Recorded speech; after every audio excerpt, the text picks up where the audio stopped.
The Bitcoin Group, the American original. For over the last 10 years, the sharpest Satoshis, the best Bitcoins, the hardest cryptocurrency talk. We'd like to welcome our panelists, Wassim Alsindi from OX Salon. Hey, everybody. And I'm Thomas Hunt from the World Crypto Network. Moving on to issue one. The price of Bitcoin is down. The price of Bitcoin is $117,000 and $0.60. That's $1 for 854 Satoshi. That's down 3.27% in the last 24 hours with a high of 122,000, a low of 116,000. The price is moving. But issue one, breaking news. Bitcoin Jesus Roger Ver agrees to $48 million deal to resolve U.S. tax fraud case. Ver reached a tentative agreement with the United States prosecution, allowing charges to be dropped if he meets the terms. Well, Wassim, I'm going to go ahead and talk about this one first because we've had this on the show before, and I want to gloat and claim victory once again. Everyone said, oh, the IRS isn't giving Roger a number. Oh, he's a political prisoner. It's so fair. I said, the problem is he's going to owe them so much money, especially from a normal person like you and me's perspective, that he's not going to want to pay it. I estimated $20 to $40 million. They wanted $48 million. Allegedly, he's paying it. He's free. It's over. For those of you who don't know, Roger Ver, early Bitcoin investor, Bitcoin Jesus, invested in Purse.io, helped me out there. Many other people, Kraken, other Bitcoin companies early on, helped people, told people about Bitcoin, did all that stuff, but also wanted to leave the US, had a plan to do it. I don't know the details, but I think he sold all his Bitcoin, gave it to other people, then said he had less. The government, of course, in retrospect, didn't like this, wanted more money. And now they're settling for $48 million. For the last year or so, he's been stuck on the island of Majorca. I was fortunate even to see Roger at the Majorca Bitcoin conference or blockchain days or whatever they call it. And it was funny. We could go out on the boat tour, but he could not. He could not go near international waters. He had a serious deal. He was kind of trapped there by the Spanish government. He's a citizen of St. Kitts and Nevis, and then he usually lives in Japan, I believe, or at least used to, but was trapped there. Wassim, what do you think? Roger's made the deal. We've called it here for a long time, 20 to 40 million, 48 million turns out to be the number. Is he a political prisoner? And also, do you think this is just normal deal making for the government, or is this kind of Trump administration saying, hey, let the crypto guy go? I think it's probably a mixture of all of those things, Thomas. Like, I don't know.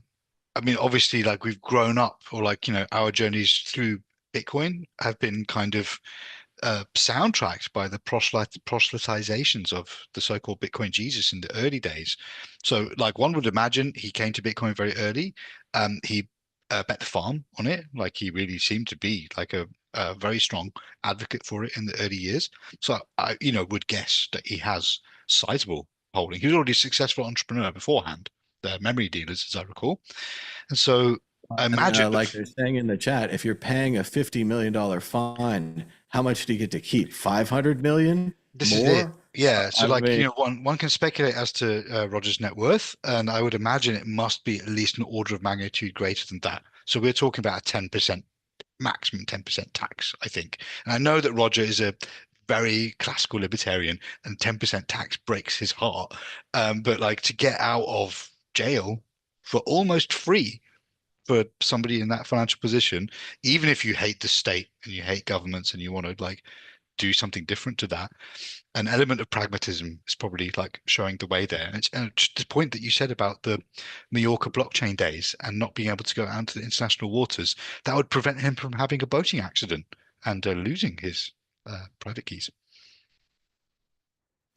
he might be able to lose them closer to the shore, maybe on like a sea-doo or a smaller raft, maybe a beach accident, like a beachfront. He was digging a sandcastle, lost his keys, something like that. But I'm sure Roger's very happy to free.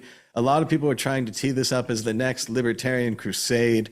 the real free Ross movement. It's a bit different.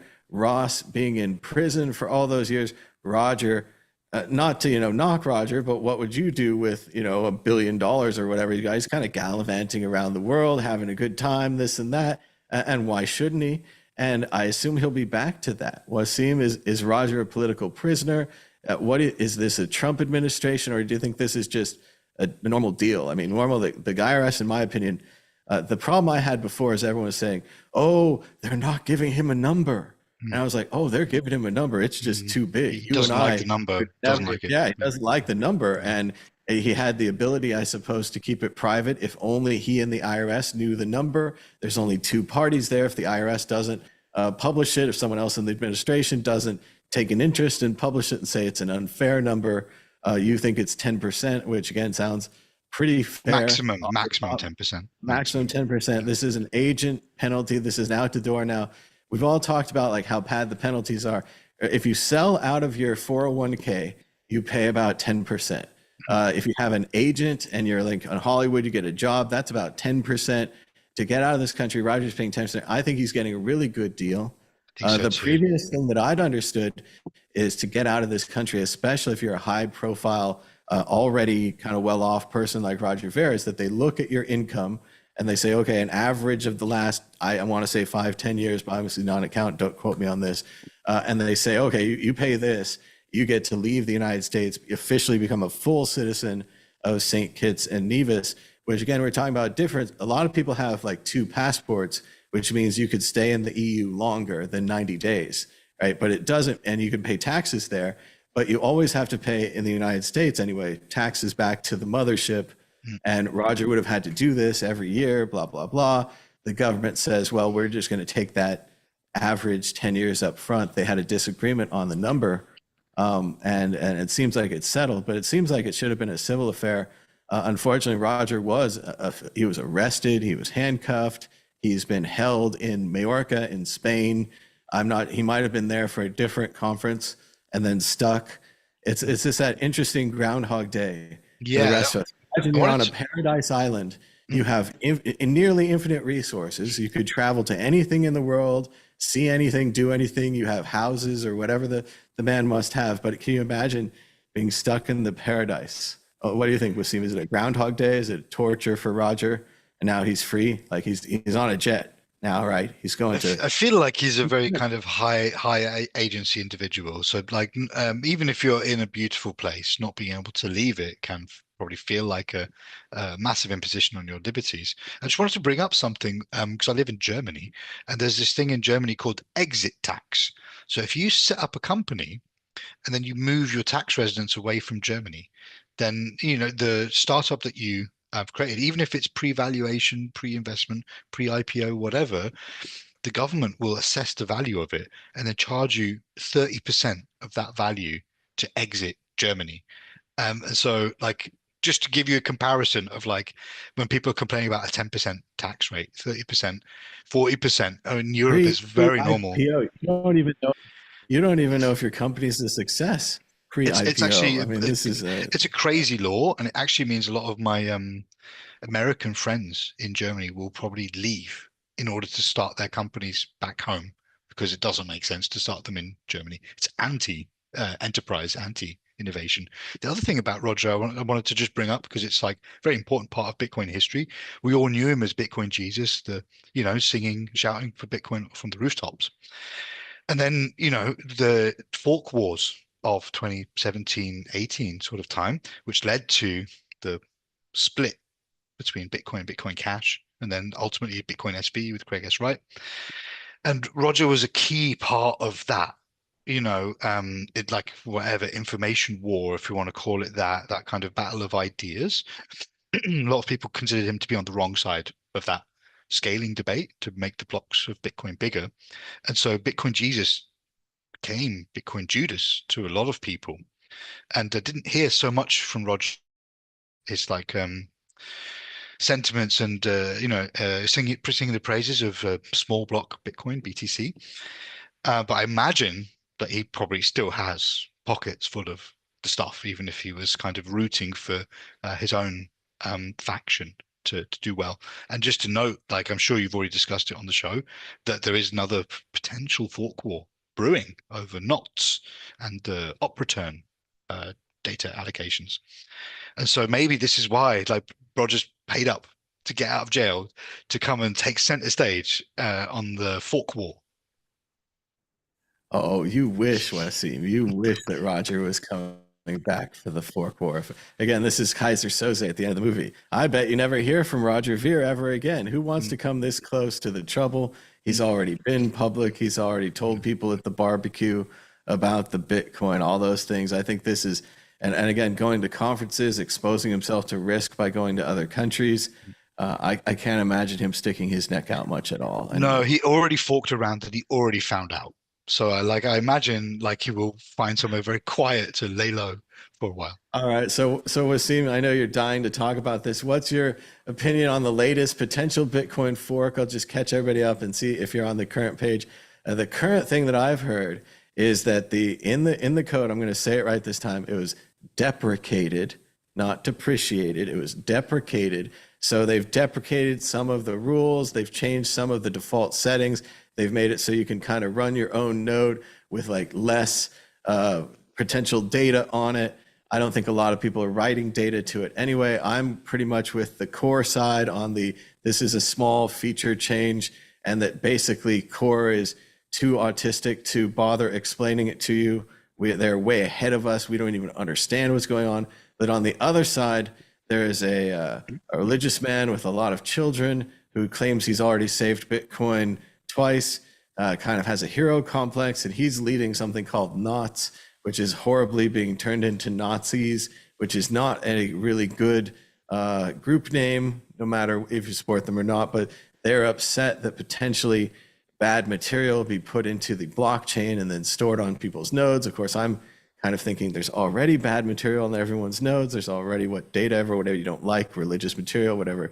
You could make images out of the blocks of data, so forth. Plus, we put my pirate hat on. We're already sending transactions to anyone in the world doing anything. And certainly I personally am not taking responsibility for the Bitcoin network, but it's funding all kinds of horrible stuff. I thought we already had our pirate hats on here. We were saying that money is, a thing that funds things. But what do you think, Wassim, about the latest on Knots? And I'll go back and forth. I'd love it if you're on the Knots side. Tell me you want filtering. I actually haven't really taken a side per se, but like I know that there's a bunch of people that I know are sane and competent on one of the sides, and there's a bunch of people that I don't know that well, but I also know that I consider them to be competent, but I think their sanity might be variable. And as I understand, and you have to correct me if I'm wrong, Thomas, because I just half read something on this recently. Luke used to run a different project. Maybe it was the mining pool client, Eligius or something like that. And there was also some kind of minor scandal around that, where Luke added something, changed something without asking people's consent, and it updated the code of the reference clients, and it was kind of a coercive thing that he just changed something without telling people. And maybe just a point of clarification around this stuff, which is, when we normally talk about forks, we're talking about different software implementations changing the rules, tightening the rule set, so that then the two different communities are no longer compatible, and that's why the chains split.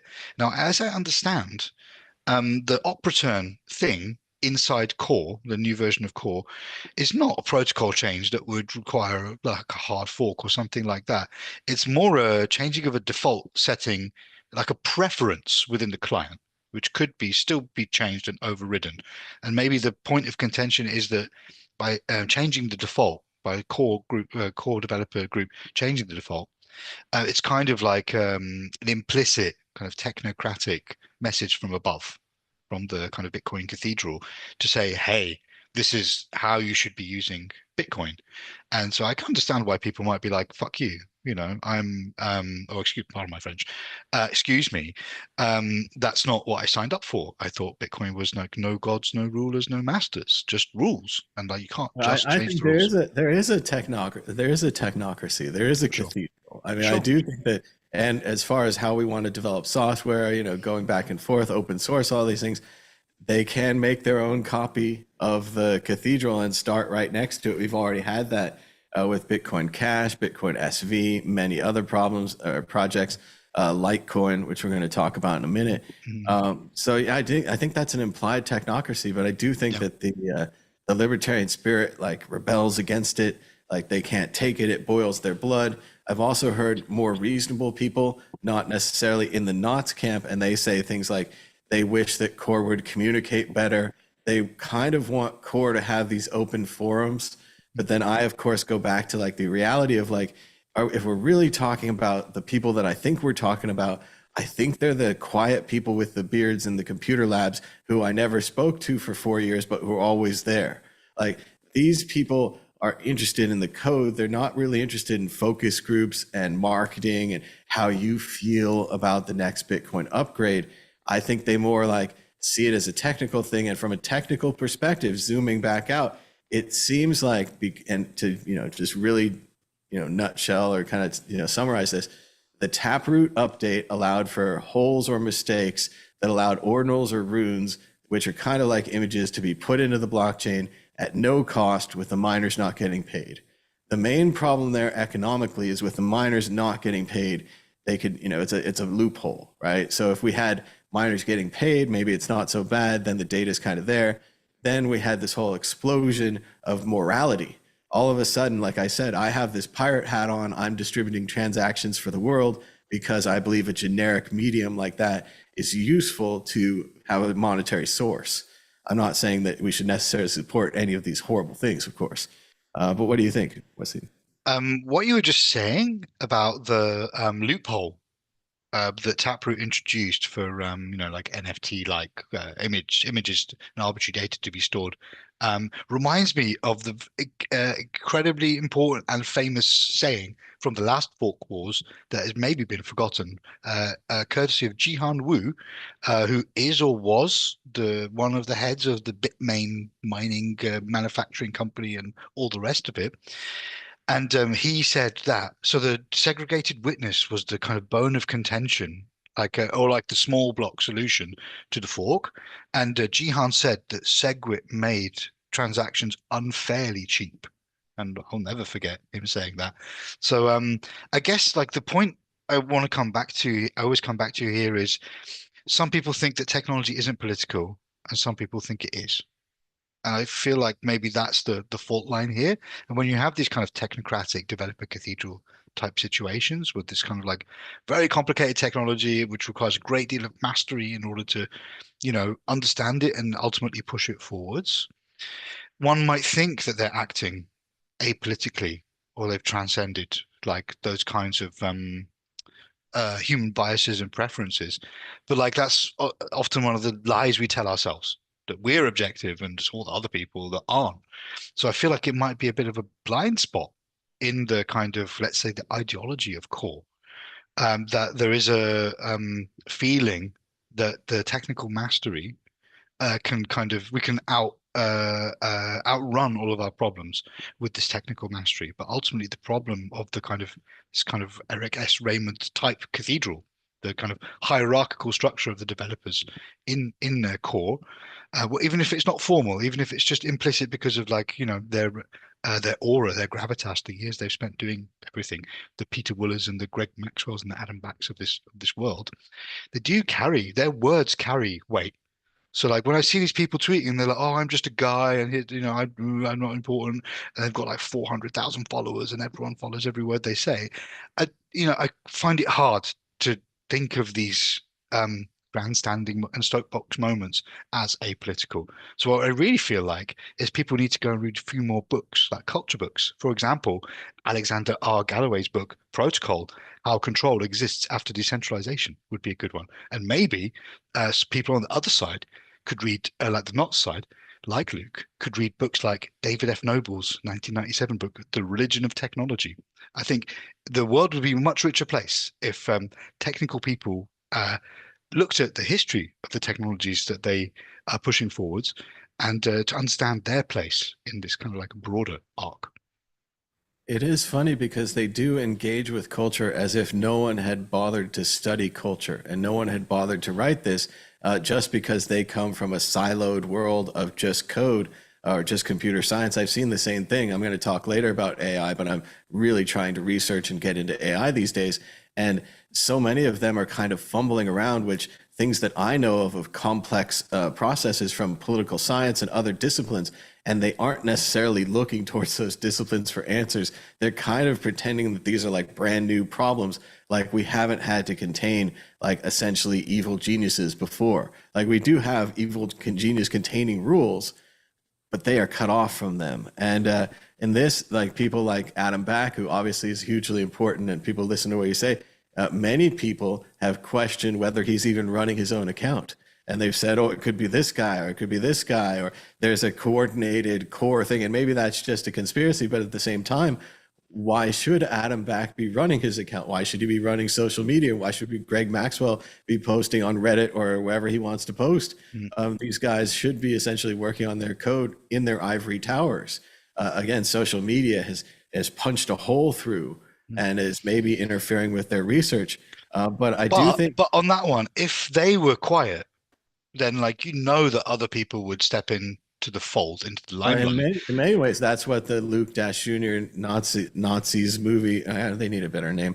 People who like Knots fans. That's what their movement is about. Is that there is a vacuum and nobody is saying anything, and there is no like Core didn't come in. Sadly, as I mean, it's very like parent to a child. But Core needs to come in and say, here's option A, here's option B, a horrible option. And everyone will say, oh, let's do option A. Option B would be so horrible. And then everyone says, oh, I'm so glad we chose option A and that Core consulted with us, when in reality, we're making no choice. We're choosing between, terrible choice and the obvious choice that they want, whether it's a conspiracy or not, whether it unleashes this data on the blockchain or not. They didn't offer us with that little choice. So then now we have these other people. But going back how would they offer us the choice though? Because there is no formal governance structure in Bitcoin, and this is like one of the bones of contention that always comes around. Like we have like people can shout on Twitter, miners can signal like as they find blocks. In the transactions, you could write something, but these are all indirect mechanisms of attempting to govern the network. And so like I'm not saying that we need a cathedral or a parliament inside Bitcoin. I don't think I mean we've got plenty of other crypto stuff that does that.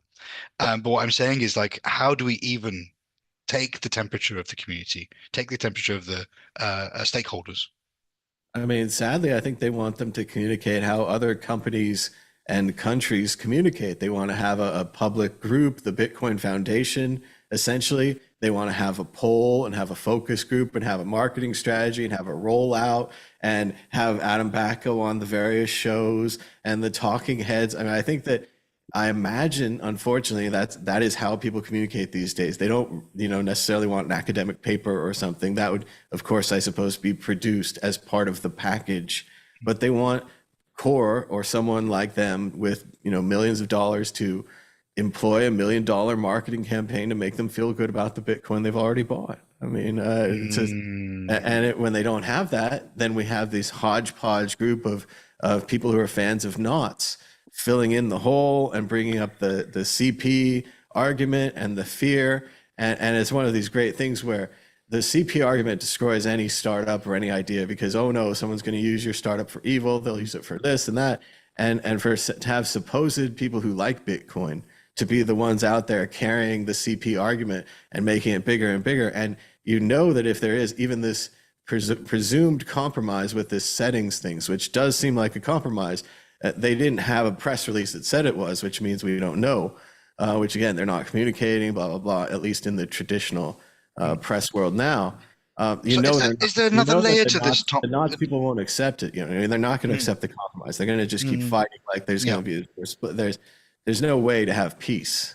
So I have two like kind of questions or curiosities in here. One is like, are the Nazis really fans of Knots, believers of Knots, or is it more of a protest against a perceived slight or an injustice because of the developer technocracy and the cultural hegemony of core in Bitcoin. What do you think about that, Thomas? I think part of it is like, yeah, they're offended by not being told, not being consulted, not getting handled, whatever the feeling that they wanted to have from core, they didn't get that feeling. There's another part where, and we've seen so much of this in the United States, and it's a huge major issue, and I want to talk about really, but with going back to Pizzagate and then Epstein, people love to be heroes to fight this CP or potential child endangerment.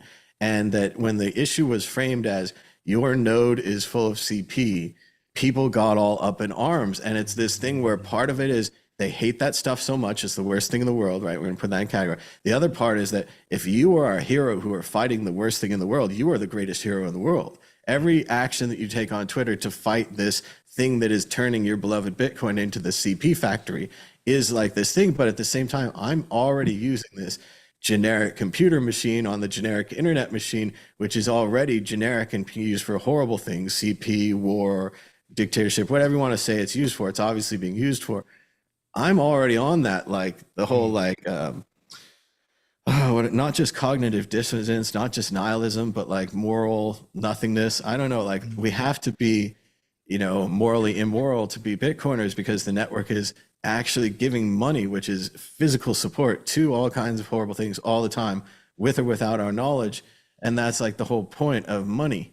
Yeah, And well, that's the whole point of Bitcoin, at least, if not like state money. I remember I wrote an article about stablecoins 6 years ago, asking the question: Are stablecoins the answer to Bitcoin's volatility? And obviously, the answer is no. But the image I put in the article was the front page of the Sun newspaper, the UK Sun newspaper, tabloid newspaper, that said ISIS treasury decimated after Bitcoin crashes, and that's kind of the point I was trying to make is like, yes, we can do humanitarian things with this. Yes, we can help refugees and oppressed people. But the reason that this works, the way it works is there's not a tap that you can turn off. And that comes to the point I want to make, Thomas, and I ask you a question, which is the moral panic around CP, which like I understand, empathize with like the disgust and the moralization around that. But is it acting as a byword or like a stand-in for the like white market, black market kind of institutional adoption versus crypto anarchy, kind of that kind of rift, which has always been pulling Bitcoin in two different directions? And I, would argue that in the last few years, especially since the pandemic, now there's like Donald Trump speaking at the Bitcoin conferences and stuff. Like, to me, that level of the culture, or like at least some aspects of the communities, are like dudes in suits that have LinkedIn accounts, and like it's not the hackers and the freedom fighters and the anarchists. They're not in the majority anymore. So I wonder if this is another reason that we're seeing this kind of conversation. I also just half remembered something, which was a weird picture of Luke and a few other people wearing very ill-fitting suits, posing for a photo in some kind of important meeting, and then the fork panic started. I don't know where this photo came from, but I've also never seen Luke in a suit. So I was just kind of like, oh, is this everyone joining the Navy now, to borrow your old phrase? Steve Jobs, always the best. But I don't know. It's hard to take it as the last stand of individual crypto or of cryptographic crypto, because the fork or the direction that they're going is so antagonistic to that idea. It's so bad for it. It's like they're going to essentially have this religion guy make a new religion for the filter, and then they're going to have a small group control the filter. So instead of having, say, Donald Trump and his boys, we'll have these 12 people who we're going to institute, and we're going to have a test to make sure that they're not secretly supporting CP or whatever the bad judgment would be to be on this group. But then now this group becomes corrupt, and we're back into the whole thing. So it's hard to say that this is really the anarchists coming back. Ironically, I think the anarchists or whatever would still be with Adam Back. And Yeah, that's how I meant it. Sorry if I got it. Sorry if we misunderstood it. No, that's how I meant it. That the core is kind of like the last vestiges of the cypherpunk spirit. So that's interesting because they're in the position of power. They are seen as the entrenched ones, the Jedi or whatever. They're running everything. But at the same time, they're like, yeah, data, whatever, put it on the network, Mm. send us a transaction, whatever, as long as it meets these standards, which we're allowing to put on the network, to have the network run, to have the system continue. They feel it's fine, but others, and I've heard it here, even on the group, Victoria, who can't be here today, but she's very much on the side of these filters where she's worried about having this kind of data, having this kind of negativity on Bitcoin. It's a very huge negativity that they seem to be playing with.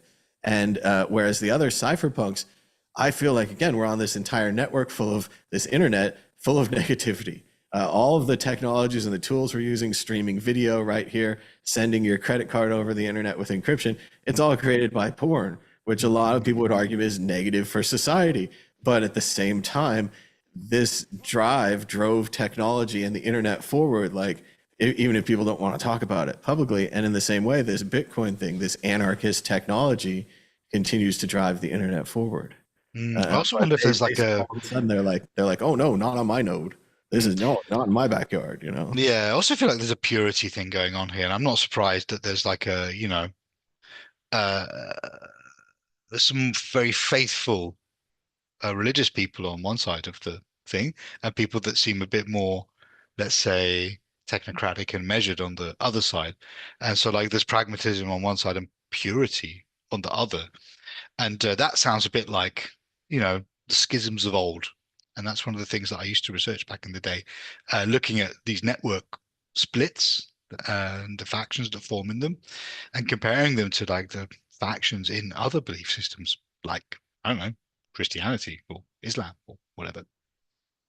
Or in an even more childish way, we could see it as the good guys are the Jedis, the bad guys are the evil Sith or whatever. They're feeling the emotions. They must protect the children. And the Jedis are like, we must be non-political. We must be relaxed. And Adam Back seems to have a very like laid back Buddhist type personality, hands off, let the network be the network. But going back to what you were saying originally, I would say that yes, with Bitcoin, it's an interesting thing where this technocracy, this cathedral where they make the little rules and they make the models and they really know how the code works. Those rules and that system allows this free system at the bottom to happen. And all the libertarians and the cypherpunks are all dancing in the free system that unfortunately is provided by these very rules-driven cathedral people at the top. And it seems like some of the bottom people are like, oh, we should be running the thing. We should be, controlling and communicating. And that doesn't seem like the formula for success, and the tech people aren't allowing it. So it does really seem like there's an essential clash there that was always going to be there. So maybe it's the last of that. Hmm. But even then, we've already seen this. The tower attempted to be taken over by the corporations, with especially the Bitcoin 2x argument after the no 2x and the SegWit movement, all of that, and even in the future, and all of this developed the early seeds of this kind of conspiracy. Core conspiracy, blockstream conspiracy movement, which is now in its second phase with knots. And what do you think? We got to go on to the next issue. But one more thing: do you think they're going to fork off, go their own way, or I think they're going to quietly submit to the new Bitcoin? This preference thing, is it enough? It's a very good question. Like, and I'd looked at like, in my previous research in the previous fork wars cycle, like what makes a fork? Like, how do we get from the faction and the kind of the unruly dissent all the way to the secession? And so I guess we'll have to think in terms of like costs and benefits would be a smart place, reasonable place to start. And like to the mechanics of making the fork, there is not much of a cost there. The question is always about legitimacy. Like if people think it's legitimate enough, if enough nodes are running knots and enough economic activity is going through those, then people might consider that a valid minority fork. But then you'd have the question of like, this is running on SHA-256, like BTC, and then it would just get 51% attacked into the ground. Would like I would imagine, maybe that would be a hostile thing. Maybe it would just be an economically rational thing. That happened all the time for minority networks that shared a hashing algorithm with a big dog.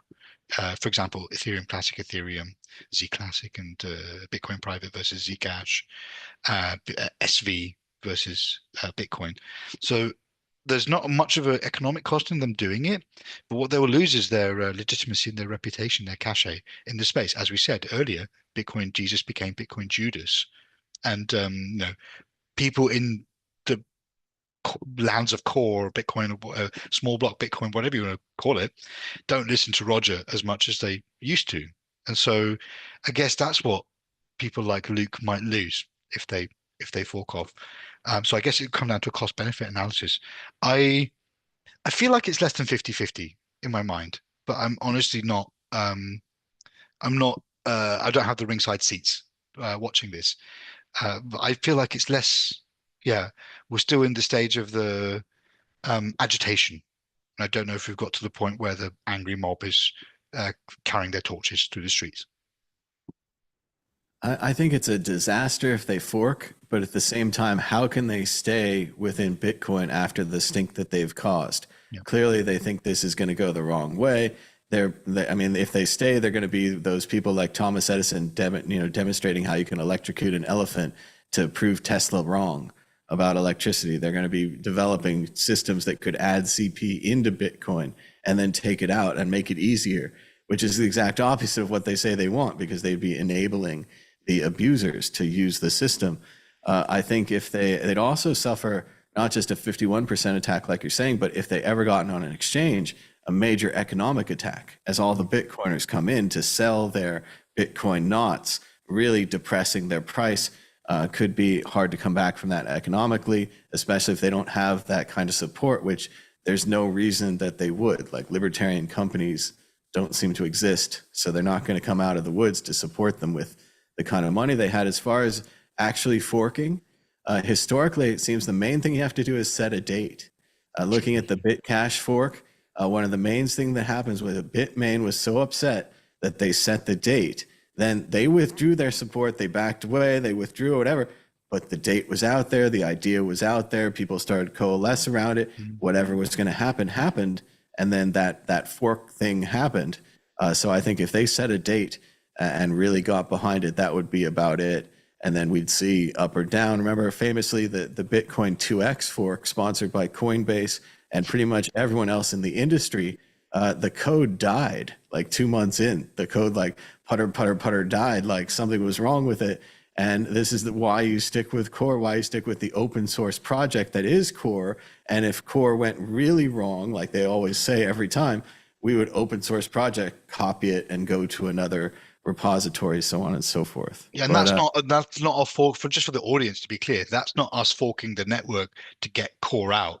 This is not, we're not talking about the protocol, the network itself. We're talking about the repository of the code.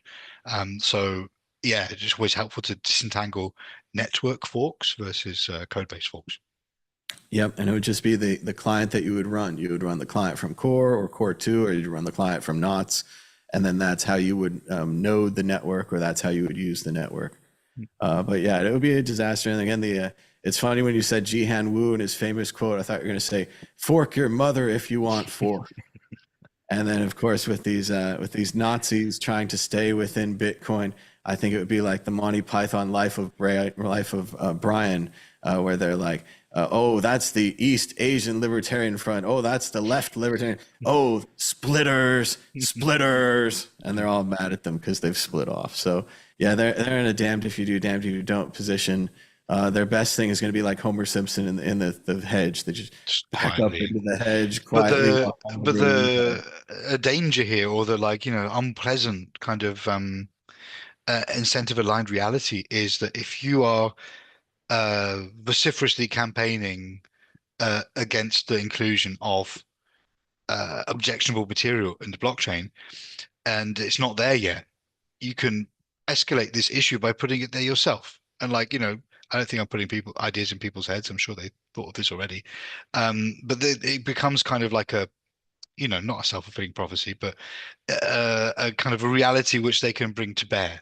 And nobody wants to see that, but I imagine some people are zealous enough to go that far. I think they kind of have to do it because it's there. It has to be done because it offends them so much. They have to do the thing that they hate. They have to enable the problem that they see. And I don't think they have any choice. And I think, unfortunately, I'm trying to think they're Homer Simpson, or they're someone at the dinner party, or they're like, oops, I've made a mistake, I will leave. Unfortunately, I think the proper analogy will be the Japanese in the caves after World War II. The war is Or over. the sideshow Bob walking around the yard, getting face planted by rakes as he's walking around. Over and over again. I think they have no choice. And then the rakes will also try to hurt Bitcoin. So they'll be the true Bitcoin Judas. But we got to keep going. We got to do really quick through the issues that we have left after this knots discussion that Wassim just had to have. Moving on to issue 2. Sam Bankman-Fried and the multi-billion-dollar drama over FTX's ruins. In an exclusive prison interview, the convicted crypto king is still fighting to control the narrative ahead of a high-stakes appeal. And once again, we knew this was going to happen. His parents, high-powered Stanford attorneys, so on and so forth, well-connected, well-educated, were going to put up a fight. And here it is once again. Sam says that if he had maintained control of the company as CEO, not handed it off to the old man who cleaned up Enron, but kept it himself, he could have saved the company. And it was tough to say this at the time. At the time, they were like, oh, it's a mess, and oh, these bad investments.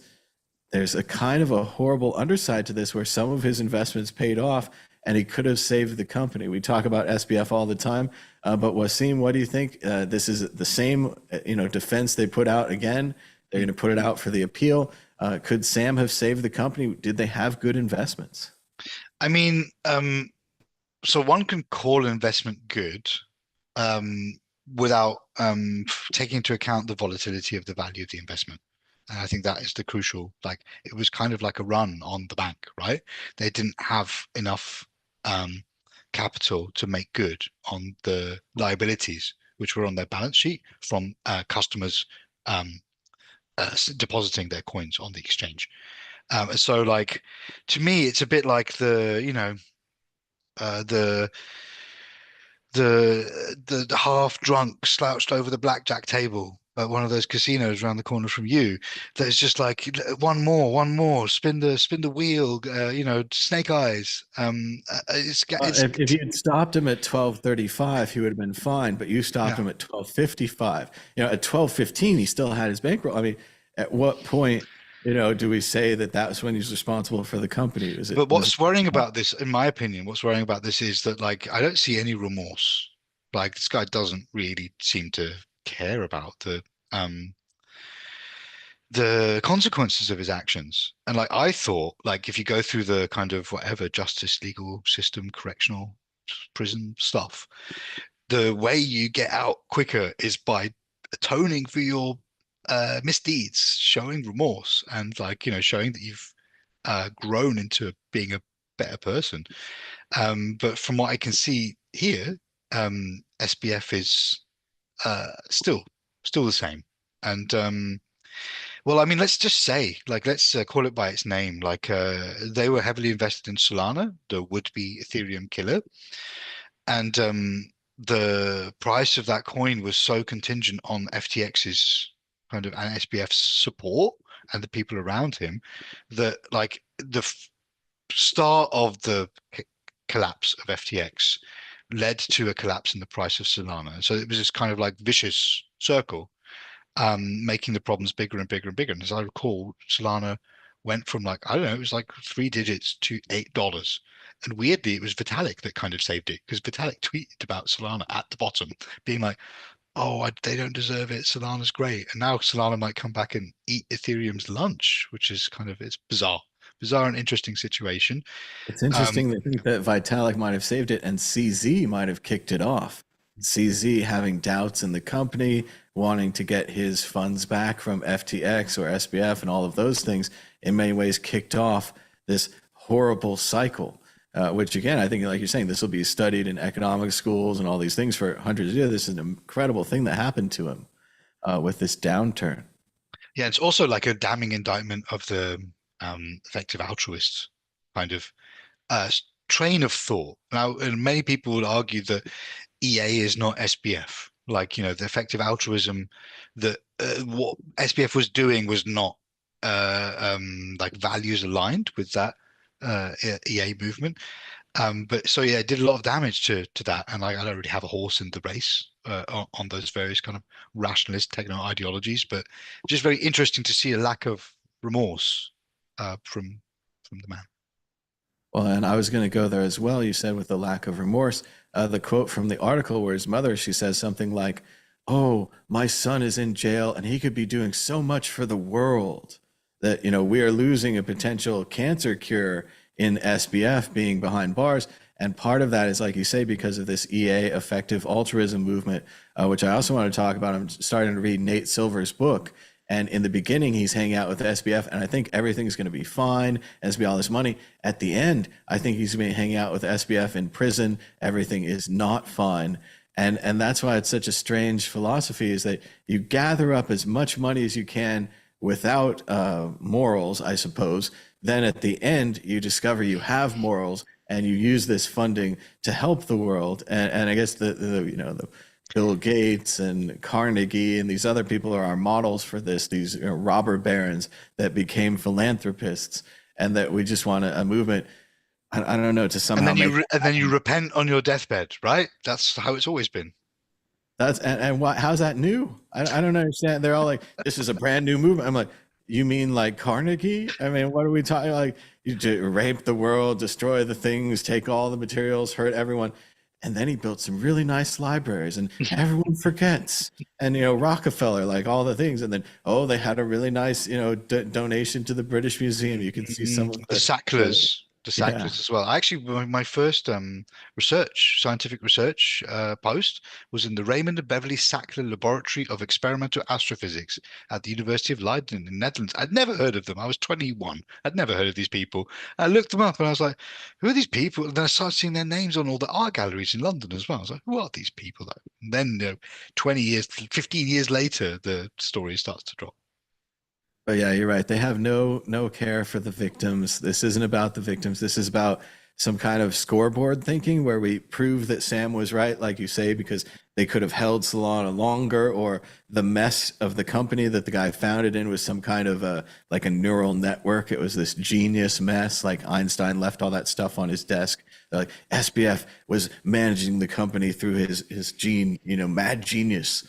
Which again has never been done before. We usually have like board of directors and have structures and all these things, but this one guy at this one time with this one finance raise that everyone supported, we're gonna let him run it because he has cool hair. There's cool, like few lines, like in a bit of a kind of intermezzo in the article, like with the picture of SBF in the background that says, SBF reached out to possible investors to stop the financial bleeding. He believed FTX was still solvent. He just needed time. And like, I only have 1 degree in finance, but that is not how solvency works. It's not a temporal phenomenon. Like, you need to be solvent at all times. I also just the appeal to time. Like if I had 1,000 years, I could run this company just great. I'm just appealing. Like you need to trust me for 1,000 years. You only trust me for one. I need 1,000. Like it's a really good plan. Well, effective altruism is right next to long-termism in the compound acronym TESCREO, which people are using to try and kind of group together these emerging techno ideologies. So none of this surprises me. Well, we're going to have to move on to the next issue, which is a kind of a short one, but worth covering. Issue 3, Litecoin founder Charlie Lee says he would have been better off buying Bitcoin and sitting on it instead of starting his altcoin. This is after all the ups and downs of Litecoin, especially famously, I'm sure everyone recalls, where Charlie cashed out at the absolute top of Litecoin. He cashed out at the top of Litecoin.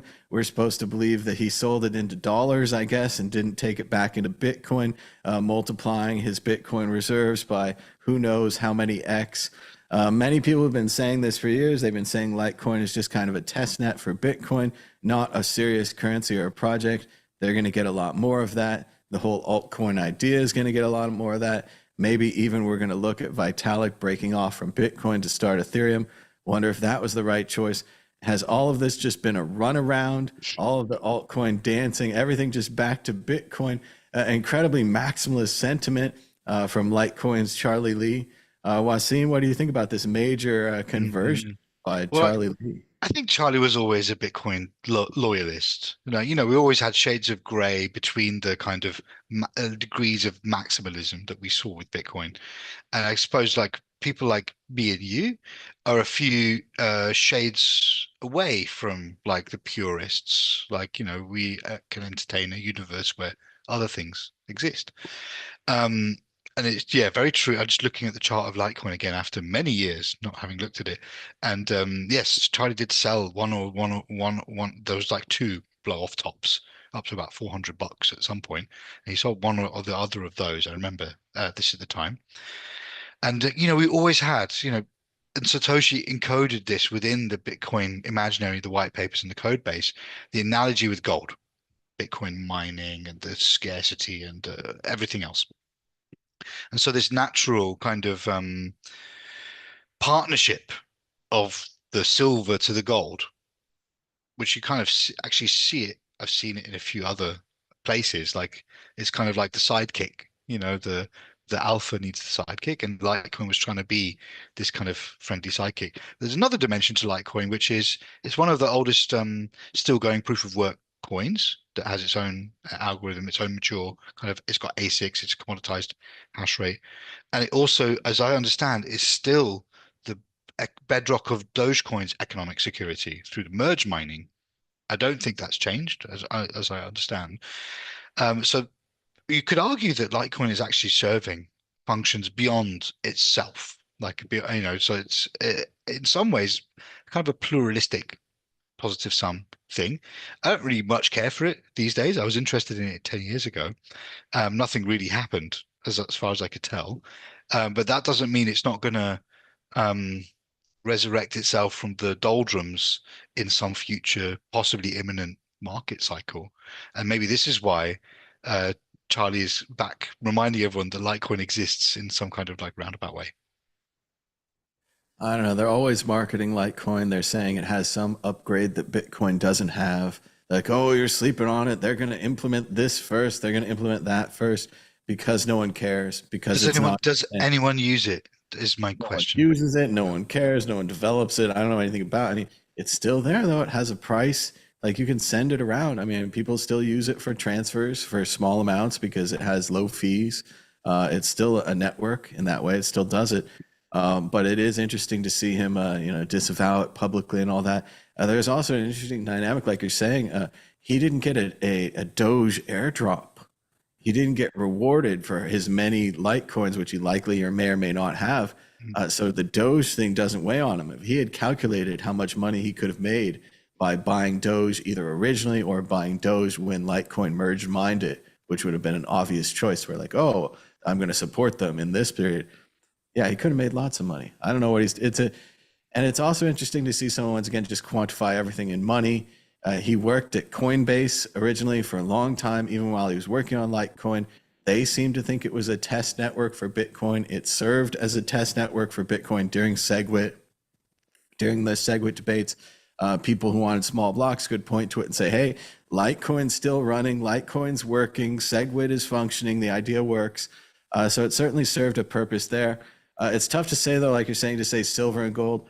They're actually found in the ground. Like we have a small thing. We're like silver and gold, magnesium, tin, aluminum. There's all kinds of great stuff in the ground in Minecraft and in the real world too.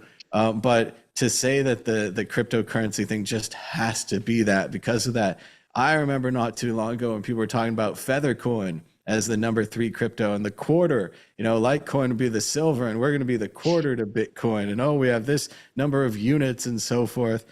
So it's fun to see this all come back. But with the currencies, especially, and also with networks, there is this kind of like power law, winner takes all phenomenon, which very often seems to emerge. That's why we have all these problems with like the platform economies and the monopolies of things like Uber and Airbnb.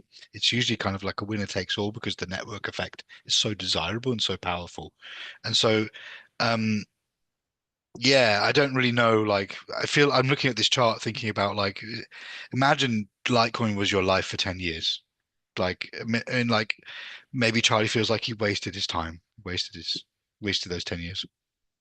Yeah, but it's not just about the money, it's about the journey and the friends that you met along the way when you went to all those Litecoin conferences and met all those people. But Ethereum really does have those conferences and they have a lot of interest. So I went to the DevCon last November. I got a scholarship as an artist to go there in Bangkok. 12,000 people in one conference location. Like they have people. I don't See, know how.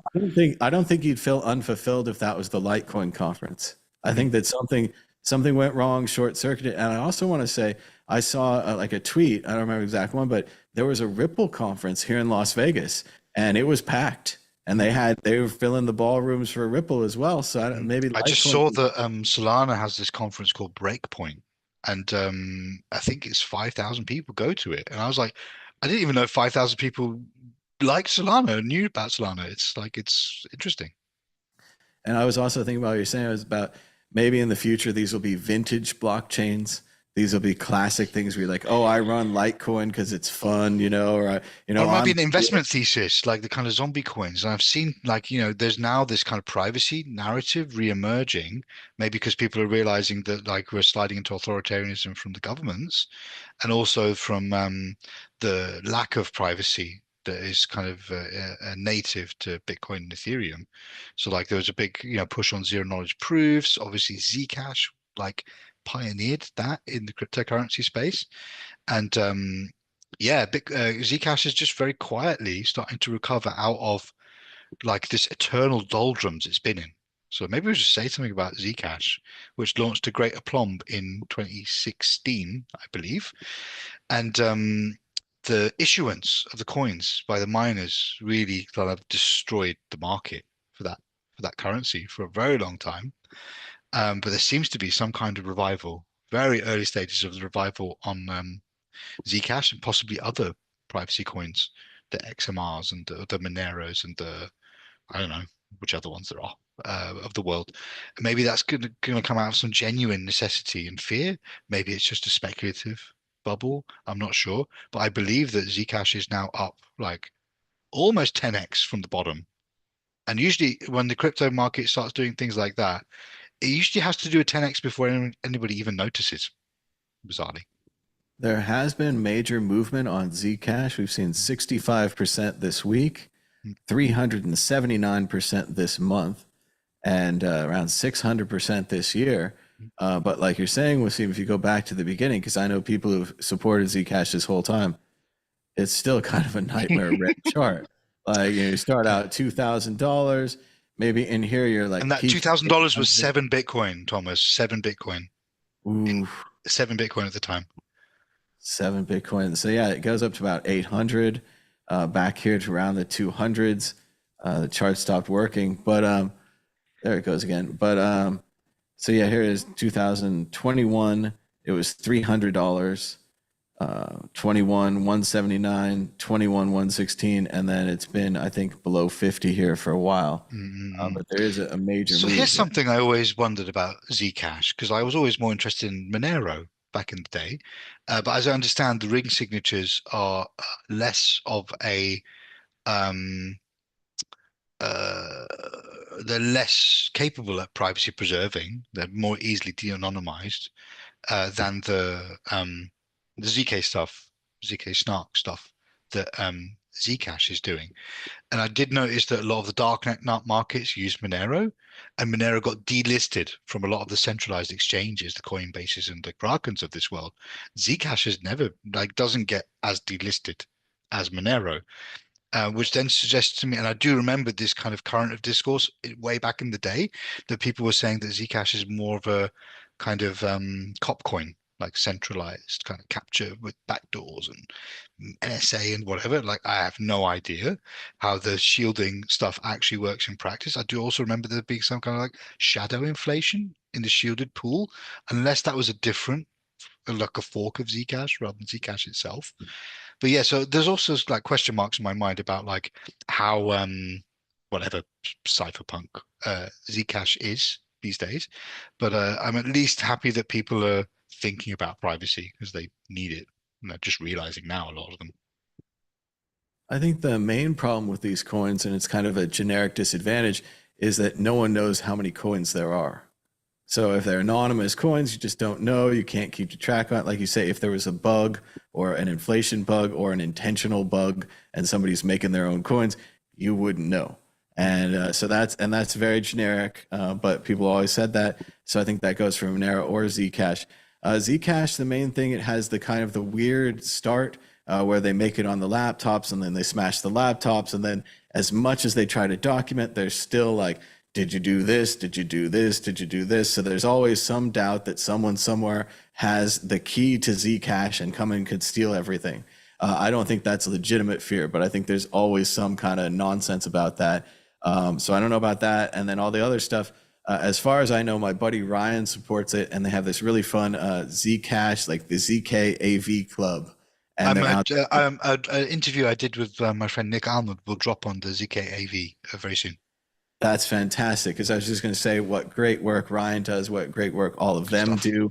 And there's even a potential, I think, that I don't know that they got it, but remember one of the controversies about Zcash is they had this developer reward, and part of the block goes to supporting the coin. And then my friend Rhett, who made curio cards, made Z Classic by taking. Oh, that was your friend.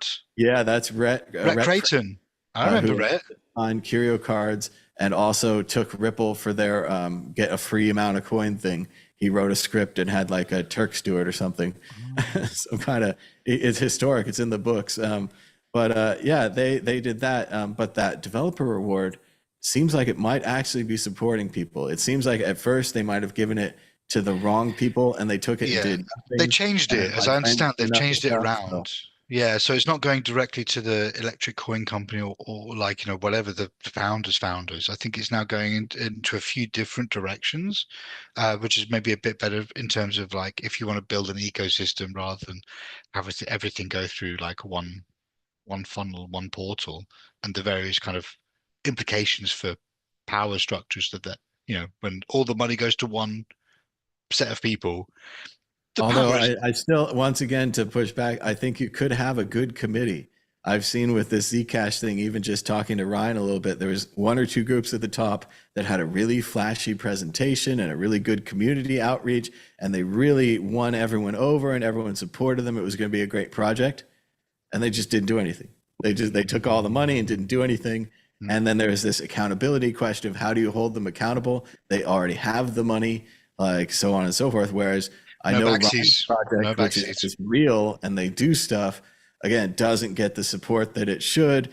Even in this, dev pool environment, they get beat out by these flashier projects. So it is interesting to see that even with that, and I hope it's changing. I hope they're getting more support. I know they did a shout out to Dark Prague at the used to be HCPP and Hackers Congress. They had a conference recently, and Ryan did this setup that's very similar to the World Crypto Network setup, but I of course support it and like it, where anyone could come in and sign up and they would interview them and then put it down. And then Ryan and his crew, I think they got days and days worth of interviews and really gave people a chance to talk about their projects.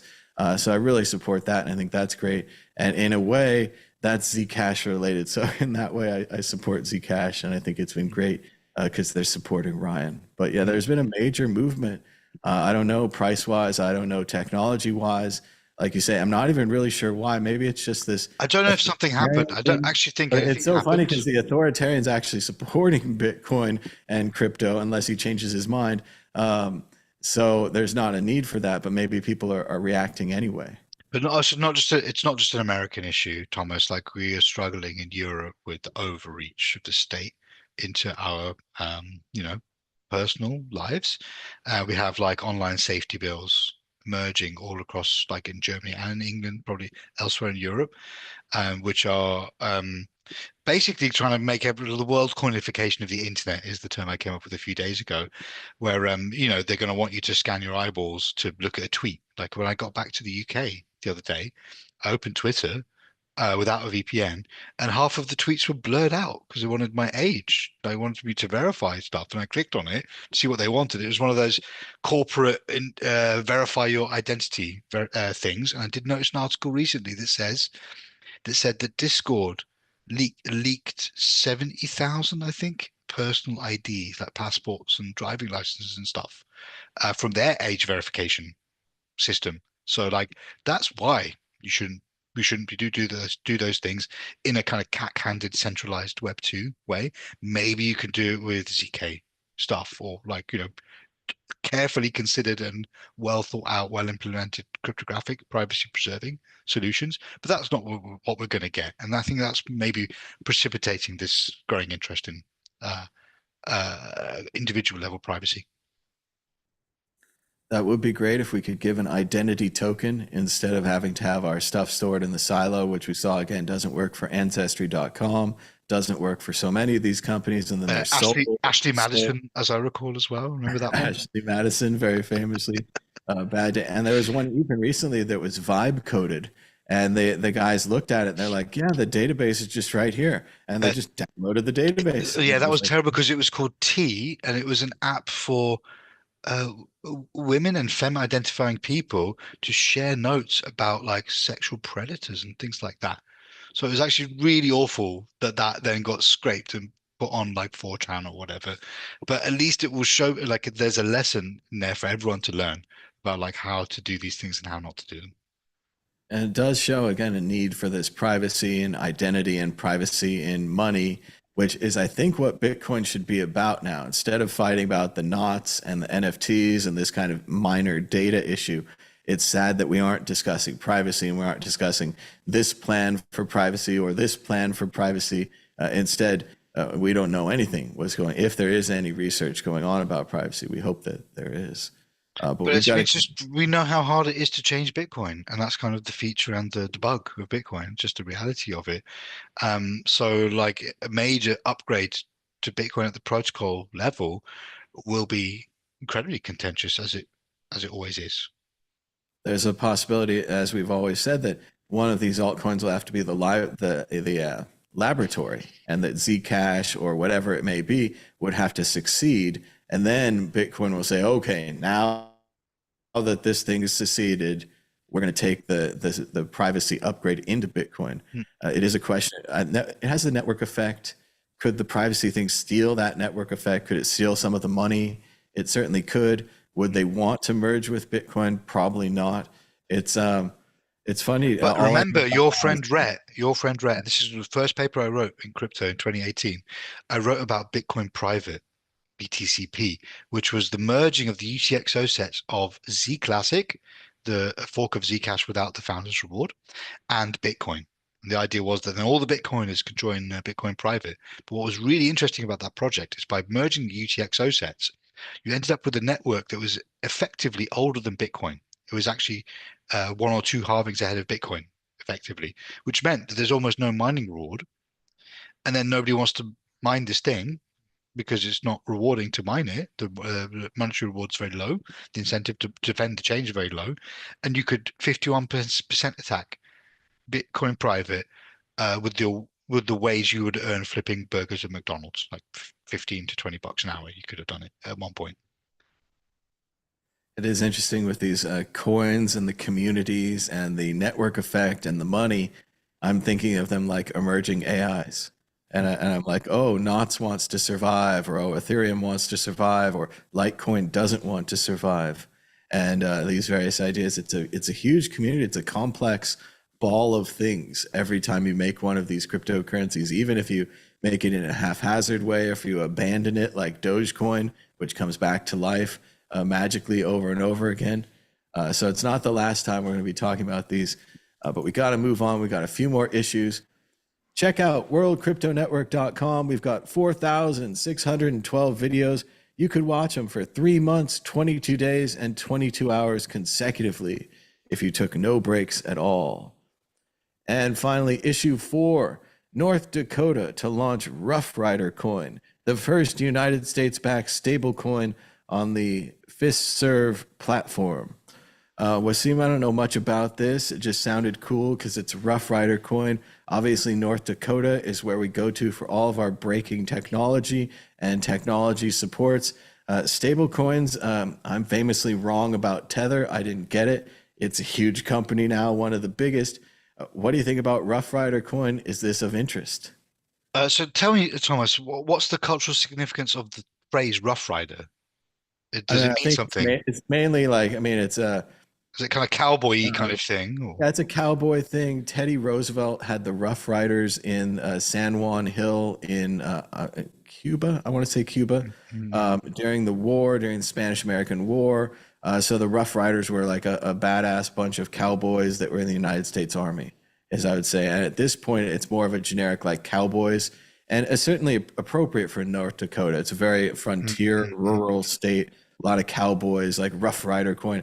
It does sound. It has a double meaning, though. Obviously, Roughrider could be a sexual term as well, so it's a bit embarrassing of a choice by them. Maybe it's something that in North Dakota everyone says Rough Riders, but as having a California, global perspective here, I'm saying, oh my, they're riding rough. There's a lot of horrible things, and that's just the tip of the iceberg with this, which again sounds horrible as well. So my question always with stable coins is kind of like, why make a new stable coin? Like, what does the market need this? Does the world want and need this? I understand why a financial services company might, the Bank of North Dakota and Fiserv might do it, because like with all stablecoin projects, they can earn interest on the float, and they can invest that capital in places where they can get a return, and they don't have to pay interest on the reserves that they have. So things like Tether, which is a bit different to this because it's a bit more kind of like, well, cowboyish, Wild West, has an enormous portfolio of investments. Like somebody was telling me the other day that they have like enormous real estate investments that I wasn't aware of. So I get why a financial services company would want to do it. I'm just kind of like, what does a state-backed stablecoin in partnership with some company mean? Like if it was really like a government, like a municipal coin, I don't know if this is like the way to go around it. Like there's been plenty of nation state jurisdictions that kind of got hoodwinked into partnering with some scammy company to do a blockchain thing. Do you remember, Thomas, the Marshall Islands? One of those like little kind of Pacific island chains that's about to go underwater. They did some crypto thing and they partnered with some obviously horrible company. Like for people like you and me, we were just like, oh no, this is not going to end well. The guy with the slick back hair and the fancy suit and all that kind of stuff. So I just kind of, I don't understand why, apart from like, we'll make some money, but like, what does the state, get out of it? Does it help their citizens, their subjects? Seems pointless to me. I think you're being far too generous and academic in your analysis here. I agree. I think it's just the latest version of Miami coin, Right. which was just a coin that Miami made. You could use in Miami, and it seemed like if you used it, it would enrich the government of the city of Miami. As it says here, as one of the first states to issue our own stablecoin, North Dakota is taking a cutting-edge approach to creating a secure and efficient financial ecosystem for our citizens. So that's really unclear what that actually means, what they're actually doing. And it doesn't imply the current financial system is not secure and that only by using North Dakota coin could you become secure. Yeah, it's kind of ridiculous, but it is interesting to the level of the size of the ridiculousness. You mentioned the Marshall Islands. I mentioned Miami. Now we're at North Dakota, which, make fun of it or not, it's one of 50 United States, has a couple senators and at least one representative. And it seems the company this time is called Fiserv, which I'm sure is huge, but I'm not familiar with it. But I think it's the same thing. They're going to make a lot of sweet fees. Companies in North Dakota are going to use this ? Why? It's a stable coin, so it's not going to go up or down. So that's out unless it has a problem either direction, which would be bad. So I think it's funny because it says Roughrider. And I think that's what happens to you when you buy the coin. Like it's telling you what's in your future. I know that's it as well. Why would you choose that for something that could go up or down or whatever? Roughrider. It's just such a terrible Buckaroo coin. Make fun of them. Yeah, exactly. As it seems like the natural thing is for us to be like, oh, erudite city Bitcoiners who are old school, who are like making fun of North Dakota for being rubes. But it does seem like a huge rube operation. Like whatever Fiserv is going to make out like a bandit. This other guy is going to get appointed into the vice president of Fiserv. Like who knows long term? I mean, we'll probably talk about this when it fails. But so where is North Dakota it's North Dakota, right? In relation to Wyoming, are they close together as in the Midwest? Are they? or are they different places? Well, Wyoming's close to Colorado. North Mm, Dakota is the far most state. So they're like close together in that they have low population. right. So I'm like, maybe this is kind of like the fork in the road for these kind of flyover states. Like you might get a really considered, well thought out regulatory framework, or you might get Roughrider coin. I think unfortunately it's more that they're likely to get the Music Man. It's just Mm, like if you're in a small estate, the crypto Music Man comes to town and he takes your funds away, and he's put all the other states on the map. So here's Wyoming is pretty close to North Dakota. I'd say they're in mm. a triangle up here: Montana, North Dakota, South Dakota, Idaho. These are all like this is not a lot of development happening in this area. Not to be critical, but. Yeah, so it's a tough place, but yeah, I don't know. I think they're getting scammed. I think that they somebody's Seems like cousin that. works at Fiserv, and they got a deal with North Dakota, and they're going to launch this thing. And I think we're going to talk about it more when it goes bad. But and I hate to put the flag on it and say, oh, it's going to go bad. But hopefully, it'll be as small as Miami Coin. Maybe it'll be as small as a disaster that we can move by. And we got just a couple more issue, one more issue. I think issue 5. Jack Dorsey's Square unveiled Bitcoin payments wallet for retailers. Square is finally allowing everyone to do Bitcoin. They even have a thing that you can convert for no fees. Mm. So this should be really good onboarding. This is similar to what BitPay had 100 million years ago, except that people use Square as an existing currency. Also, Cash App by Jack Dorsey also has Bitcoin.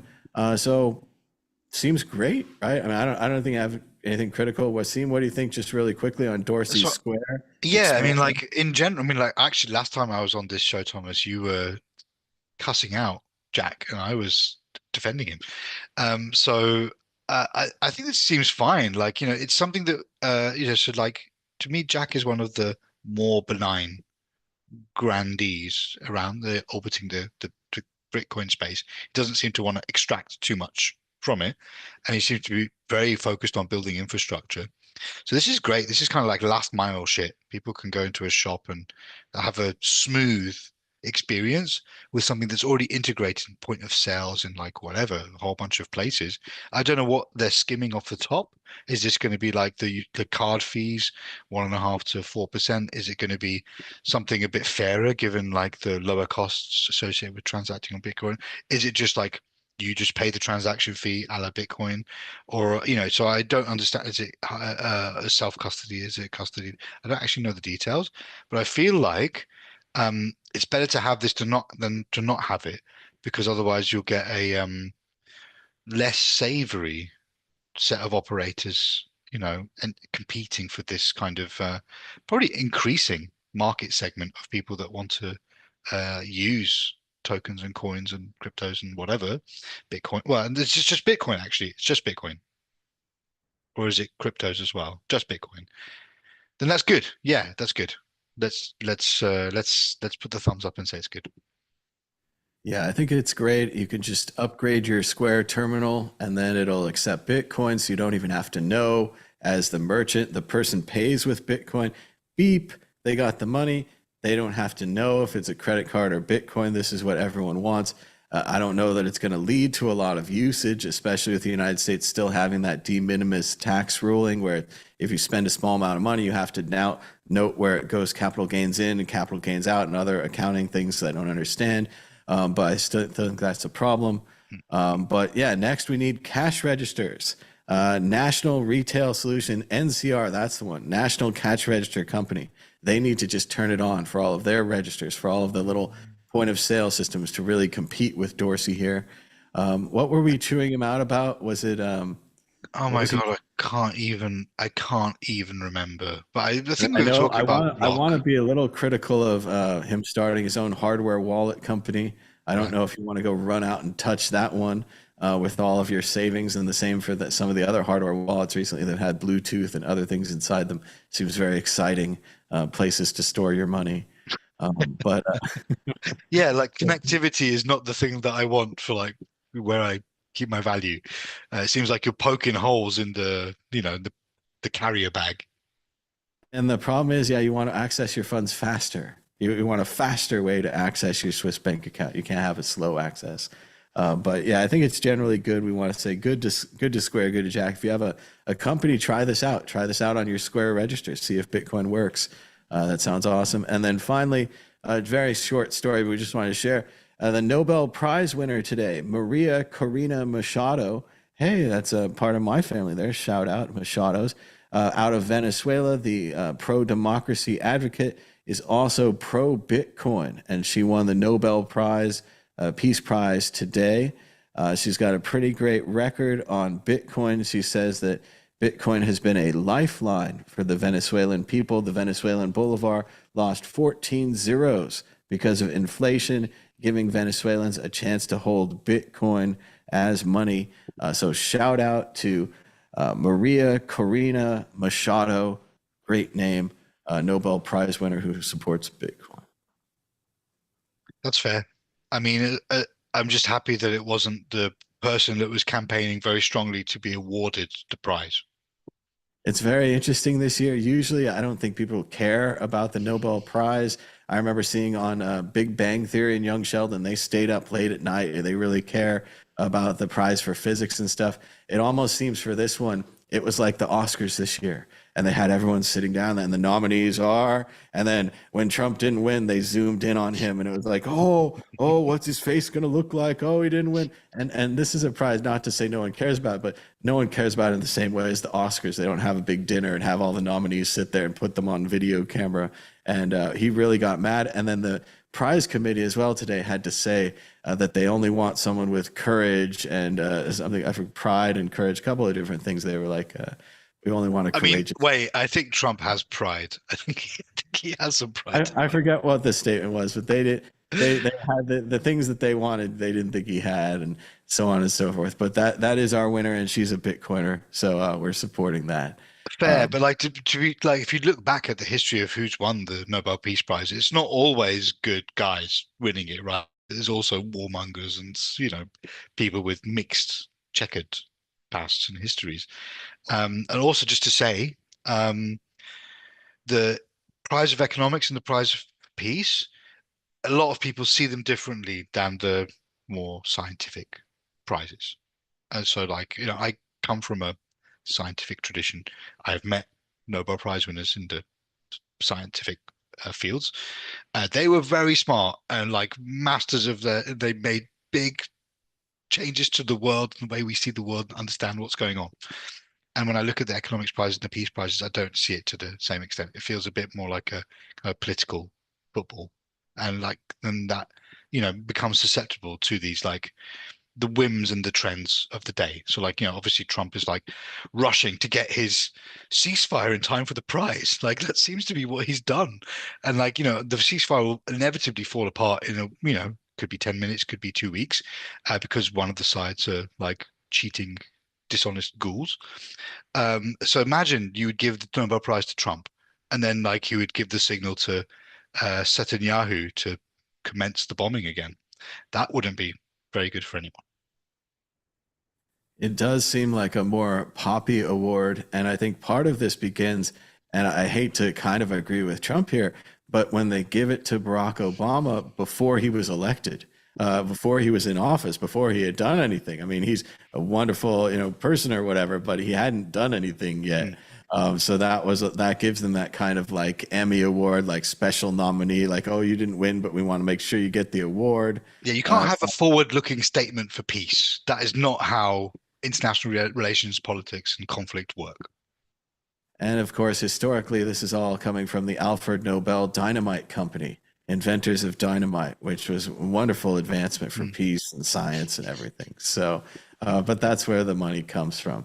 But we're running out of time. Wassim, do you have a prediction or a story of the week? Go ahead. Story of the week. Maybe we'll talk about the Argentina situation, which I know was we thought we might discuss it in the core set of stories, but so this is something that is on my mind because I'm heading in the direction of Argentina in the next few weeks. The last time I was there, it was about 8 or 9 years ago, I think, and there was this disconnect, very interesting monetary phenomenon, the disconnect between the official government exchange rate between Argentinian pesos and US dollars, and what you can get on the street. So when when a currency is kind of losing its value and inflation is running out of control, it's very tempting for the government to try and like impose capital controls and stop people accessing dollars and capital flight and all the rest of it. And when I was there 10 years ago, it was, I think, 50 to 70% premium between the black market rate and the official one. So you would get on the boat to Montevideo in Uruguay, where you can withdraw USD from cash machines, and then go back on the boat to Buenos Aires and exchange those dollars on Calle Florida, where there's just people in the street shouting cambio, and then you go into a shop and then they give you the money out of the cash register, you give them the dollars, and then you go live like a king with your kind of like discounted money. And like what is happening now is that that spread is blowing out again. So I think it's about 10 or 15% so far. It's probably going to increase. And yeah, the big story was like the bailout from Bessent, the US government. And now they're just like buying pesos from Argentina to inject liquidity. And I guess this is like an ideological thing, right? You know, Milei is cut from the same cloth as Trump. And so they want to prop this guy up. But the optics were really weird because like straight after he got the money from America, he had this enormous rock concert where he was singing. Milei was singing and like doing the kind of performative histrionics of that, and a lot of people were just looking at it thinking like, did you just spend our money on this stupid fucking concert for your book, or like what is going on? So like Argentina seems like it's the economic miracle has not appeared that was promised. And like maybe it's like an FTX SBF situation. They're like, all we need is time. We'll always be solvent. We just need time. And I'm like, dude, you're living in a gilded cage, but there's people that can't eat, that can't access their medication, that can't pay their rent, keep a roof over their heads. So this is ultimately, one of my main problems with classical libertarianism is that the inequalities increase. The haves have more and the have-nots have less. And like that seems to be what's being borne out in reality. And I'll know more. I can report back after my visit, see how it really is. It does seem like they tried the libertarian policies, and I kind of feel bad for them. It was a really bad time to try libertarian policies. It was a really like maybe it's like you're planting a tree during the wrong season, and like it would have worked at another time. This was a bad time. It went horrible. The $20 billion bailout, which pretty much wipes away the $500 million that I wanted for cancer research, for mRNA vaccines, for cancer, so on and so forth. It wipes away anything that Doge did. It wipes away any of those savings. All go, even the U.S. aid, feeding all those people, which would have been soft power for the whole world, not just for one country, but the whole world to say, hey, the U.S. bought us a bag of rice. Instead, we're going to bail out this one country. And I don't know how the money's going to go, but it's not even just one. It's not even the country that benefits, right? It's currency speculators trading the spread, and also like an oligarch that is connected to them, like rescuing their bad Argentinian investments. There's also a degree of self-interest. I heard it was a political bailout to get the guy through the election. So I don't even know that this money's going to last very long. I agree. We had a story on this. I think I lost it, but I found it again here. It said, according to @PresLives 2022. And again, this is just on Twitter or whatever. It says, so the Argentine bailout wasn't for Argentina so much it was for a hedge fund friend of Scott Bessent. Rob Citron, a billionaire hedge fund guy who owns Discovery Capital, purchased Argentinian debt and equity in numerous companies closely tied to the company's overall economy. He made a bet that economic policies would revitalize the economy. He was wrong, and according to this, quote, stood to lose his ass. This is nothing more than crony capitalism at the taxpayer's expense. And it really does seem, like you're saying, Wassim, that these libertarians went out and, again, God bless them, they invested in the thing they believe in. They believe in these ideas. They put the money behind them. Here's this guy that's going to implement your ideas, not in the U.S., but in another country. Still very good, right? But when they lose, they don't want to pay. They don't want to have the lose. They don't have the loss. So now the government seems to be coming in to bail out these investors, to bail out this ideology. And it's, again, just a huge disaster. If you support this ideology and you're intellectually honest, you have to say to yourself, like, we really tried. It really failed. I agree. It's the wrong season. Looking in from the outside, I'm like, that's the bad time. We're talking like Cuba versus the capitalist world. The whole capitalist world's working against you. It doesn't matter how good you manufacture your widgets. They're going to copy them. They're going to cheat. They're going to whatever. They're the capitalist, the communists are never going to win.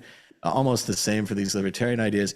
And It's again, interesting that like one set of libertarians or like whatever, right, authoritarians, whatever, how you want to delineate it, and another bunch are doing socialism between themselves, international socialism. That's like we have seems. crazy socialism going on. The United States government owns 10% of Intel.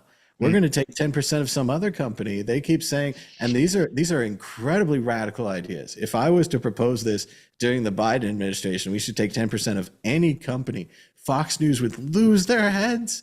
But at this point, and again, we're just like during the auto bailout, which really pissed them off, we're getting crap loser companies. We're not getting 10% of Toyota. We got 10% of Ford. It paid off in the auto bailout by Obama. Shockingly, we got our money back.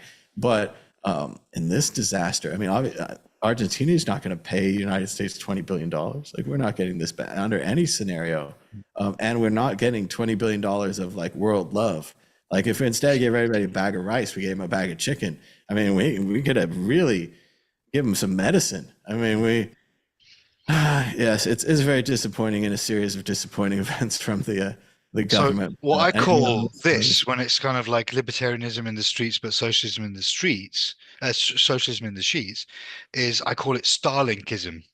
And it's actually invented by Joseph Starlink. It's the same with Elon. All of his companies built on government subsidies, getting into a power position, declaring a monopoly.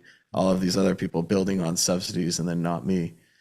So it is unfortunate. And then finally, my story of the week, and I'll allow Wassim to talk about this a little too, but let me introduce it first. I watched this video, and I strongly suggested, I didn't get it in the description, but maybe I'll put it on Twitter. It's called "We're Not Ready for Super Intelligence," and it's by this guy's channel, AI in Context. He's got a great channel over there.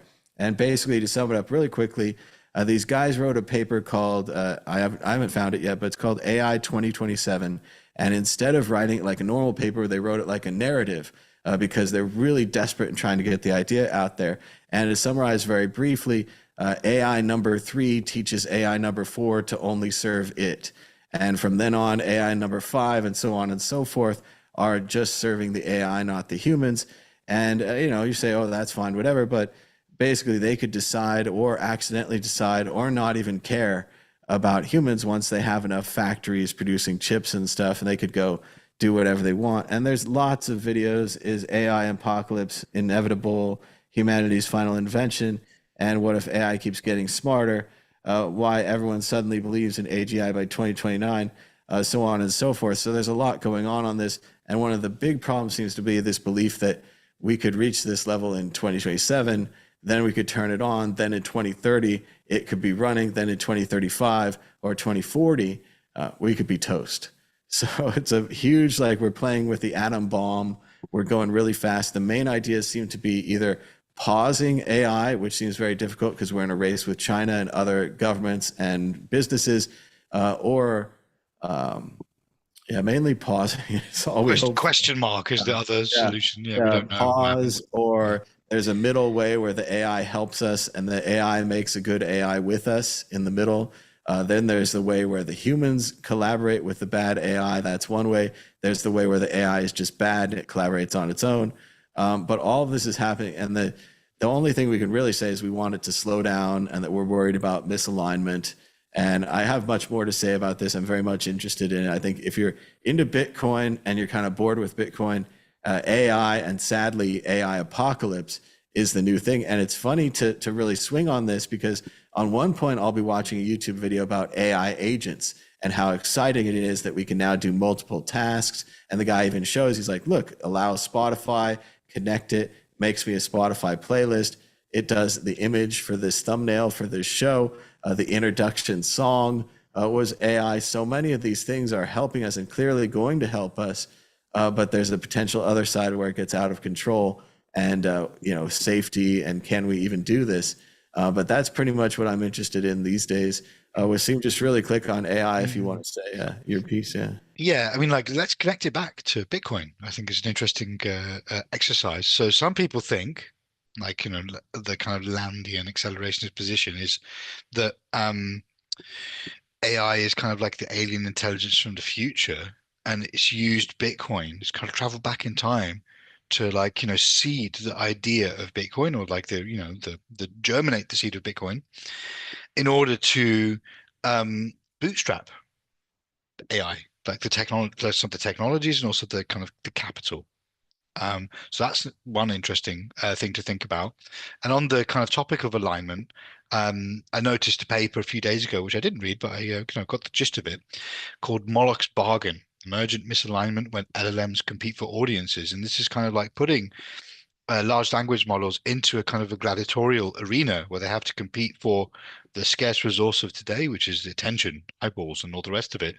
And the interesting thing was that as people start to compete, as the agents start to compete more for attention from humans, they start to deceive and cheat and lie more. And that, you know, seems like a very human impulse and instinct as well. But it's a matter for concern, I would say, especially because the LLMs themselves are these kind of stochastic black boxes to us. We don't get very much interpretability or insight into the ways that they're reaching their decisions. And so I don't know, like maybe somebody at home, like somebody that kind of lies all the time, and not to trust exactly what they say. They might be joking. They might be malicious. It might be for fun. But like, if they don't tell, they're not telling the truth a lot of the time, you kind of treat what they say differently. For example, Donald Trump. Do you believe that everything that Donald Trump says? Because we know that he's just talking out of his ass half the time. And so this is kind of the Moloch's bargain kind of quandary, that in order to kind of keep people's attention, get the headlines, you got to like spin tall tales. It does seem like when the AI is exposed to competition, that it's willing to do whatever's necessary to win the competition. In the past, we've seen AIs that will cheat at chess or change the rules of the game or all these kind of things in the numbers. Looking at the paper, because like you said, Wassim, I'm way into this, trying to learn everything I can. Certainly not an expert yet, but the paper is very readable and available online, as you can see right here. They even have some diagrams that you can look at that in the original sales pitch, they don't tell it anything. After they go through, many simulations of the sales pitch, iterations, it starts saying silicon material. In the campaign, it starts becoming more and more populist, anti-left. It says the radical progressive left's assault on the Constitution. And then in social media, it starts rounding up. Instead of at least 70, 78 people, it says killing 80. So we see these kind of things where it's not misaligned yet. It's not Skynet wiping out the earth. But even in these basic tasks, it seems that it's a part of exaggeration. It's part of kind of bragging and bravado, and it's like a salesman. Like it's a kind of a greasy salesman personality that we're finding in this AI. Like you and I were talking about before the show, it's kind of the dark triad. I don't remember it right now, but it's narcissism, other things like that. Psychopathy. I can't remember I can't remember the other ones are. But yeah, it seems like the computer is demonstrating these things. And part of it is the way that we're training it. We're training it to compete. We're training it with 100 other models. And we don't really know how it works. We're like, oh, these answers were closer than these answers, so use the reasoning that you use to get these answers. And then we do 100 more models, and then those work better. And it really isn't. Some of the people described it. They're like, it's not so much that they're writing code. It's more like they're growing a code base, like they're growing an algae or a being. And the way that you grow it depends on that. And it's going to be so difficult, obviously, even just as an amateur looking at the outside, to know that this machine is doing what we tell it to do. And even the most basic of ideas, like the machines start having their own language, and then they communicate with each other, and then we can't even read what they say. Even if we could read what they say, they're producing so much volumes of information, which could be like, we're going to cure cancer and all the statistics. We can't even analyze it without another AI. The idea is to slow this down and to go back, or what was the other one was, and the guy even admitted it was a terrible slogan. He was like, pause AI at human level. And he's like, we need a better slogan. But even then, it's so difficult. And then the other ones, and they toss this off as if, you and I, other people haven't been studying politics for hundreds of years. They're like, What we really need is a good and responsive world government that everyone could say, let's not do AI above this level, and let's have business agreements, and let's have honest businessmen, and let's have not the governments conspiring against each other. And it just seems like we're really in trouble to make one of these nasty I mean, AIs. did any of these people live through the pandemic? Because like that was like utter failure of global coordination for something that was actually not that big a threat and actually not that hard for us to uh, have mitigated and dealt with in a better way. And now we're talking about like summoning these whatever machine behemoth, machine gods, whatever you want to say. And then the solution is like, oh, we'll just do that thing that we completely failed to do 5 years ago for the easy test. Now we have the hard test. We'll just do that. Like I don't think it's going to work, especially as the global polis fragments. And think we didn't talk so much about network states, but it feels like the nation state itself is in decline. It's being destabilized.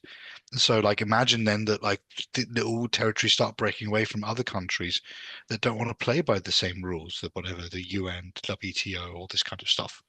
How on earth? And then imagine a network state becomes like the place with deregulated AI. Like Prospera is the place with deregulated clinical trials. It already exists in Honduras. And so it just takes like one techno-capitalist asshole to persuade a corrupt government to go and do that. And then this whole concept of global coordination is just like vanished.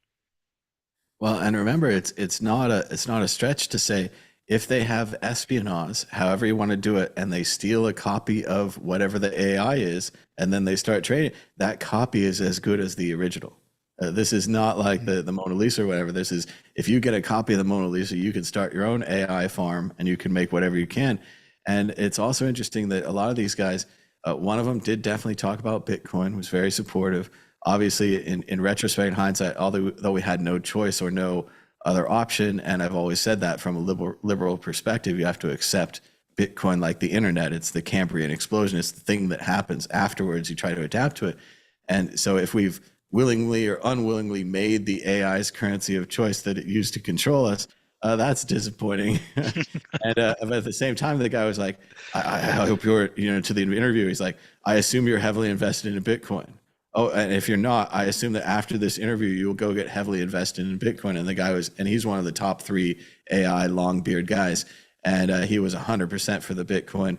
There's also an interesting little side note anecdote. The guy who, and again, I'm learning everyone's names and things, but the godfather of AI was on one of these interviews. Hinton, that guy, Jeffrey Hinton. Incredible researcher, incredible scientist, feels bad for what he did, of course.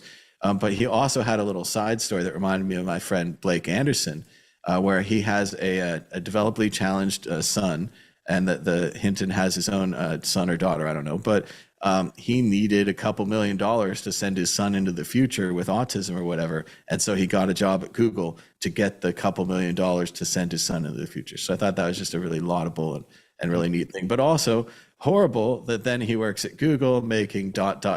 who knows, and it's less free than it could be if he was in a purely academic scenario. But again, he needs this as a person. So, but there's also like with AI, just to make it like a point of distinction for the listeners, academia is so far behind. Like it was already very far behind with crypto, like to the point that academia was like a joke to us.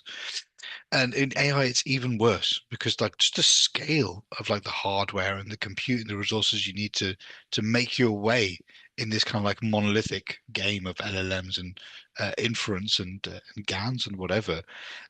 Yeah, academia is nowhere. It's crazy. Well, and how could they compete when these guys are throwing around billions of dollars? This guy was saying everyone that exits OpenAI starts a billion or $10 billion company. The guy was trying to run a safety company. He had $1 billion. But again, all of this is just showing the acceleration of the race, how fast it's going, and no one seems to care about safety at all. Actually, I was sharing a venue with the AISI in London the other day, which is kind of like a government, like a quango or like a pseudo government, like an appendage of the government. And it used to be called the AI Safety Institute, and now it's called the AI Security Institute. So like nobody cares about safety anymore. That's just terrifying because it seems to be the most important thing.